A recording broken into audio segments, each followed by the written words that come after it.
Hi everyone, welcome back. It's Kara from astrokara.com, Astrokara by Thrivuary. I am in the process of rebranding, so you may see it as Thrivuary, you may see it as Astrokara. It is still me, it is still combined, it is still everything about it is, I am connected to it. Thrivuary is still my umbrella company. I have some other projects going on, but Astrokara is the name of my website, and so I want to streamline that and make it hopefully easier for you to connect to. I have been away for a while. I missed the last Aries new moon post, and because I've been working on some other things, I hope to bring them to you soon. But I really wanted to get back to record this about the transits because so much is going on, and I'm hoping that I can bring a little bit of insight and maybe some validation for you with what's going on and what's going to be happening pretty much for the whole year. Some things for just the next couple of months and some things further on. So I'll talk about that. Today is March 28th, 2023, and we have a beautiful moon in Cancer today. So it feels like a really good time to do a recording about something that hopefully can bring some nurturing to you. Cancer is all about home and family and our deeper emotional sense of self. And I hope that this settles in with you in that space. Mars has just recently moved into Cancer. It is conjunct the moon today, and so it feels like a good day to do this. I want to start with our equinox. We just had our spring equinox here in the Northern Hemisphere. It is the beginning of the astrological new year. Happy New Year. We have the sun in Aries, and this energy always feels good to me. I'm an Aries rising, and so it feels like a brand new, fresh perspective on things in my own life. So I'm hoping that this new energy also brings some of that to you as well. Aries is the beginning of the zodiac. It is the energy of, I'm here, let's do it, let's figure it out, let's just be, has this passion and this fire and this movement that's wants something new, that is discovering something new. And so hopefully this energy is bringing you some good things. I do want to preface all of this with saying that there are a lot of things going on globally that I am aware of, that I am not trying to make light of. If you are experiencing those things in your own life, I am also not attempting to minimize them. I do want to hopefully provide some support and hopefully also provide some encouragement. You have choice within your own self, within your own life, and the ability to act on your own agency for what is going on in your own life. With that said, I want to get into the transits. So, of course, the biggest one that all of our astrologers are talking about, I don't know any astrologer that is not mentioning this because it's a big, big deal. Anytime we have an outer planet that changes signs, it's a big deal. So we've had Pluto in the sign of Capricorn since 2008. And on the 23rd of March, it moved at 0 degrees Aquarius. We are getting a taste of what this Pluto and Aquarius transit is going to be. So we've got a couple of months here till about the end of May where Pluto's going to sit at 0 degrees Aquarius, and then it's going to retrograde back into Capricorn. And it'll kind of do this dance right over the cusp there between the two signs for the next couple years until 2025 when it actually fully moves into Aquarius and doesn't retrograde back into Capricorn. But we there's still this leftover stuff that we're working on through the Capricorn energies that, it may feel quite a bit heavier before it starts to get lighter. And the thing is with Pluto, anything that Pluto touches, it transforms. That is its archetype, that is its energy, that is its purpose. And so whenever we have a Pluto transit, I know a lot of us, especially with heavy Capricorn placements, are like, thank God Pluto's finally moving out of my sign. But the thing is, we are going to have a whole new set of Pluto issues or a whole new set of Pluto directions to move in when it's in the sign of Aquarius. It's just a different set of energies. But what we see in the world still is this breakdown of structures, societal structures, patriarchal structures, governmental structures, because those are the things that are now outdated. Those are the things that cannot move humanity forward. And so we are being forced to look at it. Pluto also represents things that we need to confront. We need to confront fear. We need to confront vulnerability. We need to confront anything that is no longer moving us toward our purpose, toward our path collectively. What is interesting to me, looking at it from an evolutionary astrology perspective, is that Pluto has been and will this year continue to square, which is an aspect, the nodal axis. What do I mean by that? When I'm talking about aspects, a square aspect is always a tense aspect. It is a 90-degree angle, or approximately 90 degrees, where there is tension. And whenever a planet is square to the nodes or the nodal axis, which is our karmic path, there is added tension from the past to the future. There is often a teeter-totter type feel, or a pendulum swing type feel to it, where we are moving to the past, confronting the past, moving to the future. What are we in for? And back and forth until we learn to come to the middle ground. But with Pluto, it's significant because it is our collective movement forward. Pluto also is the ruler of the South Node in Scorpio. The South Node in Scorpio has been there for the last year and will be until July. The South Node in Scorpio has been teaching us, has been showing us, has been pushing us to confront our past, to look at and face loss, abandonment, betrayal, all of the things that we need to potentially let go of in order to move forward. The North Node in Taurus has been showing us what we value, what we place value in, where we find worth. And that, a lot of times Taurus relates to money or resources, but it is more about what do you truly need? Those resources, what do you need to survive? Can you find them within yourself?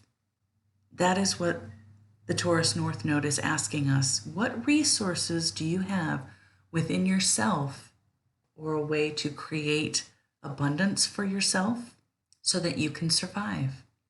This back and forth with Pluto in the nodes is asking us to really dig deep into the past, where we have needed to grieve those losses, where we have needed and where we still need to face our fears of abandonment and betrayal. How do we handle our own sense of vulnerability?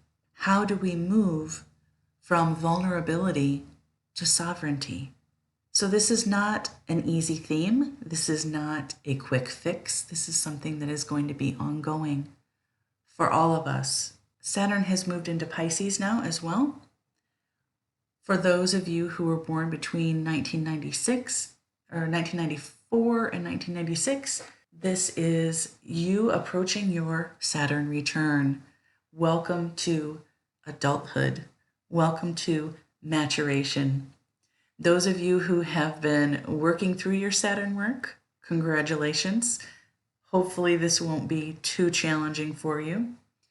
For those of you who have yet to look at your Saturn conditioning, this time may feel a little rough for you, but it is meant to create pressure in your life to help you mature, to help you grow.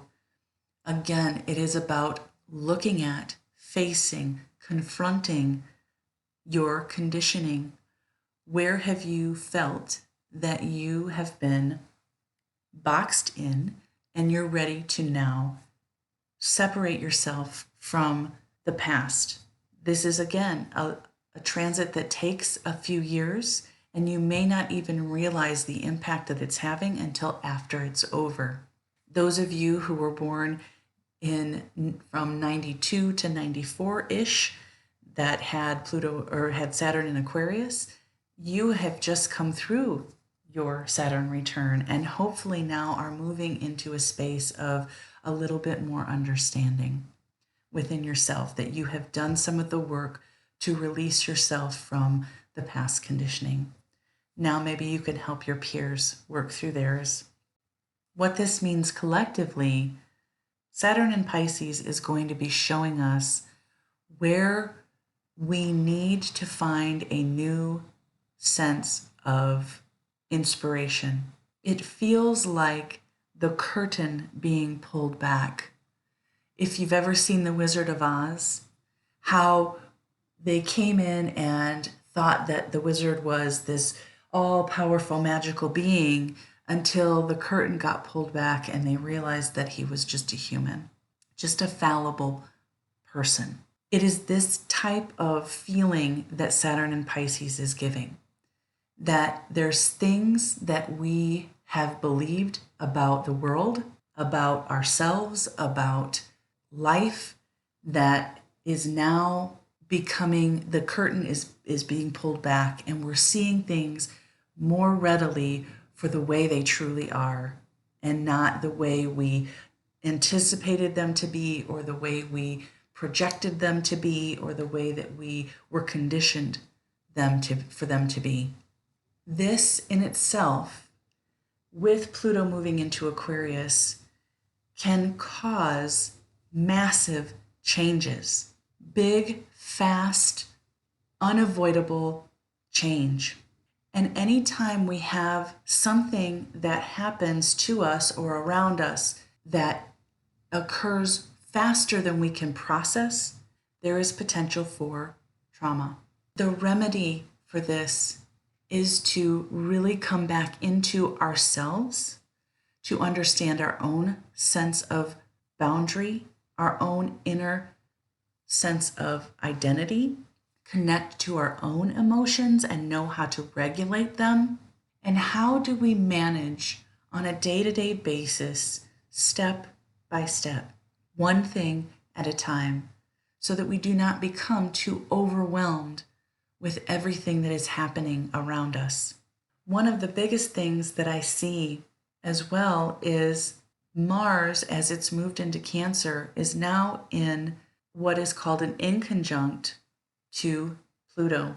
This is a period of crisis and adjustment where we are experiencing if we're feeling out Mars and Cancer can feel really insecure. It can lack confidence. I like to say when Mars is in water signs, it's like running in water. It's like this energy that I have to go, but I'm having a hard time getting moving. But I feel that the purpose of this, or the potential in this, is that it's slowing us down, slowing that Mars energy down to allow for creativity and inspiration to come in, that we need that when we have this crisis adjustment period where Pluto is saying, look at this stuff, look at your past, confront this stuff. This is what can't go with you into the future, because this is what needs to be changed, alchemized, transformed. But I don't have any knowledge of how to do that, Mars and Cancer. I'm fearful of that. I'm insecure about the next move. Slow down. Tap into the creativity that Cancer brings. It's also in a tense square to Neptune. Mars has been in this square with Neptune for a while. Again, it's that feeling of needing to get moving, but the difficulty is the water aspect, and there's resistance there. But it's because we need to slow down. We need to really recognize where we're putting our energy, find the creativity and the inspiration before we make our next move. Mars is being supported by this beautiful trine now to Saturn in Pisces. This water element is there to bring healing. Saturn is supportive. So even though Mars is angsty and it feels frustrated in a water sign, it's being supported by this structure of Saturn. Again, reminding us to slow down, to take our time. Before we move into this new direction, really get back into touch with our inner self. What are we now inspired by? And speaking of support, I love this Aries energy when we're looking at potential for new beginnings, when we're looking at potential for new changes. We have Jupiter and Mercury conjunct in Aries. Wow, this is an exciting, or can be an exciting period of time. Mercury is our left brain, our logic. Jupiter, our right brain, our intuition. The two of them together in a brand new sign, in a brand new beginning, in a brand new cycle is, let's now focus on what we want to think about. How do we want to approach the way we see the world? How do I want to approach the way I communicate to myself and to others? This is a brand new opportunity to really take a look at how you let those parts of yourself work together. The challenge that I see within this, beside the fact that Jupiter and Aries can take things a little too far sometimes because it just wants to show up and show up big, it has to be reined in a little bit. So this Mercury-Jupiter conjunction there is also sitting right next to Chiron. We call Chiron our wounded healer, but it's the bridge, moves us from our sensitivities to our sense of self. Chiron in Aries is all about the sensitivity of showing up, the sensitivity of showing up as myself in the world. I'm hypersensitive to the way other people see me, or the way I impact people. Like if I am around other people, I feel like I have to be aware of how much space I'm taking up, or how much I may be imposing on someone else. I don't feel like I can just show up and have my own sense of space, my own sense of the ability to be present within myself. And so as Chiron is moving through Aries, the sun is right there highlighting this energy as well. And Mercury and Jupiter there together are saying, show up, just show up for yourself, as yourself, whatever that might look like, without worrying about how other people are going to receive you. I know that this is easier said than done. Like I said, I'm an Aries rising. I have Chiron in my first house. So that means I am very sensitive to how others receive me. One of the reasons why I don't put myself on camera is because of that. I am still working through my sensitivities to how I am perceived. It's a distraction to me. And so in order to truly feel connected to the energies here, I take myself out of it. But all, depending on which house it's in, Chiron and Aries is still that sensitivity of how am I showing up? How are other people receiving me? Am I allowed to show up for myself? And this Mercury-Jupiter there is saying, how do I think and what do I believe about this? Have I been taught? And do I continue to tell myself that I don't deserve to show up, that I don't deserve to take up space? Or am I learning to tell myself it's okay for me to show up for me? Use this beautiful Jupiter support that is encouraging us, that is pushing us, that is showing us it feels good to just show up for yourself as yourself. And don't get too caught up in your mind about it. Now, Mercury in Aries sometimes can be a little challenging because it thinks very fast and it wants to speak the first things that come to its mind, which sometimes are not always the best. They're not the easiest words to hear. It's okay to slow down. It's okay to think through what you want to say before you say it. So we now have Venus in Taurus. This is one of her rulerships. She loves being in Taurus. This is how we connect to our sense of value and how we comfort ourselves, how we want to be supported by the earth and the beauty that is within us. Venus in Taurus is showing us how we can connect to a deeper sense of our value, of our self-worth. Coming up to this conjunction with Uranus is closing a cycle of past relationships, closing a cycle of how you have related to yourself in the past. It could be bringing new breakthroughs, potentially shocking or sudden revelations or reflections about how you relate to yourself and how you relate to others. Listen and lean in to these insights. As Venus moves ahead of Uranus, it is an opportunity for a new cycle to begin, for you to now see yourself in a new way, for you to relate to yourself in a new way, using all of the things that I talked about earlier with the Jupiter and Mercury energy, all of this new, courageous, brave energy to say, I'm going to stop thinking about myself in that old way. I'm going to start saying I can show up for myself because I matter. I have innate value. I have worth. Whether anyone else can see it or not, I know that I'm worthy and I can show up for myself. Use this Mars in Cancer time to slow down and recognize where the healing needs to happen, where the inspiration needs to come from. Take a hold of the bravery that is offered by all this Aries energy and stand in your own power. If you are unsure of how to do any of the things that I've just talked about, if what I'm talking about stirs something in you, but you have a difficult time putting it into practice or understanding maybe what the next step is, I encourage you to contact me. Let's take a look at your chart. Let's talk together about some of the things that are going on with you. Let's look at the strengths that you innately have.